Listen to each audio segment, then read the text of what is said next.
তোমার না রবের সাথে বন্ধুত্ব ছিল? তুমি না মোনাজাতে চুপি চুপি কান্না করতে আর বলতে, হে আল্লাহ, আমি তোমাকে ছাড়া আর কাউকে চাই না। তাহলে এখন কেন তোমার রবের সাথে এই বিচ্ছেদ? তুমি না তওবা করেছিলে? তুমি না আল্লাহর জন্য সব ছেড়ে দিয়েছিলে? তুমি না বুঝতে পেরেছিলে তোমার আসল ঠিকানা কোথায়? তুমি না মুমিন হতে চেয়েছিলে, ইসলাম মেনে চলতে চেয়েছিলে? তাহলে কেন আবার পাপে জড়িয়ে পড়লে? তুমি না সিজদায় পড়ে কেঁদেছিলে তোমার গুনাহের জন্য?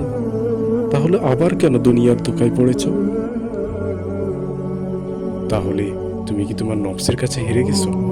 তুমি কি আল্লাহর প্রিয় হতে পারলা না?